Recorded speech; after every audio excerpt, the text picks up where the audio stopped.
یہ غم جو میرے دل کے اندر مجھے کھائے جا رہا ہے، اور یہ الجھن جس نے میرے دماغ کو الجھا کے رکھا ہوا ہے، اب خود پر یہ ساری قیامتیں ٹوٹی ہوئی ہیں، لیکن اس کے باوجود وہ بندہ دوسرے کی فکر کرتا ہے، دوسرے کو محبت دیتا ہے، دوسرے کو رسپیکٹ دیتا ہے، دوسرے کو سمجھاتا ہے، دوسرے کو اپنے قریب کرتا ہے، دوسرے کو بار بار یہ کہتا ہے it's okay it's okay everything will be okay, لیکن خود تنہائیوں میں روتا ہے، خود غموں کا مارا ہوا ہے۔ جب دنیا کو فیس کرتا ہے تو دنیا کہتی ہے یار بڑا حشاش وشاش لگ رہا ہے، اسے تو کوئی غم ہی نہیں ہے، لیکن یہی انسان تنہائیوں میں اپنی باتیں اپنے اللہ کے ساتھ کر رہا ہوتا ہے، اپنے معاملات اللہ کو بتا رہا ہوتا ہے، اور بتاتے بتاتے سم ٹائم رو بھی پڑتا ہے، لیکن دنیا سے اپنا روتا ہوا چہرہ چھپا کے رکھتا ہے، دنیا کو اپنی کمزوری شو نہیں کرتا، یہ واویلے نہیں مچاتا کہ مجھے یہ مسئلہ ہے، مجھے وہ مسئلہ ہے، فلاں ہو رہا ہے، یہ ہو رہا ہے، وہ ہو رہا ہے، اور ان مسئلوں کی وجہ سے، ان پریشانیوں کی وجہ سے رو دھو کے زندگی نہیں گزارتا، کھڑا رہتا ہے، ڈٹ کے مقابلہ کرتا ہے، ہارتا بھی ہے لیکن ہارنے کے بعد پڑا نہیں رہتا، اٹھتا ہے، آگے کا سفر شروع کرتا ہے اپنے تھکے ہارے جسم کے ساتھ، تب تک ہار نہیں مانتا جب تک کہ وہ اپنی منزل یعنی اللہ تک پہنچ نہ جائے۔ مسلمان تو ایک بہت بڑی قوت کا نام ہے، اللہ پر ایمان رکھنے والوں کی حالت یہ بچوں جیسے نہیں ہوتی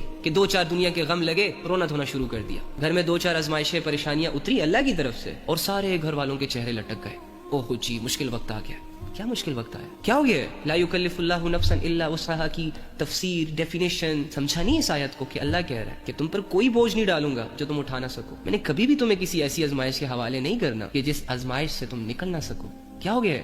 ریلیکس، کیوں زور دے رہے ہو دماغ پہ؟ کیوں اپنی سوچوں سے اپنے دل کی دنیا کو اجاڑ رہے ہو؟ اللہ کی بات کا یقین کر میرے بھائی، تیرا جو بھی مسئلہ ہے تیرا رب اس کو سالو کرنے پر قادر ہے۔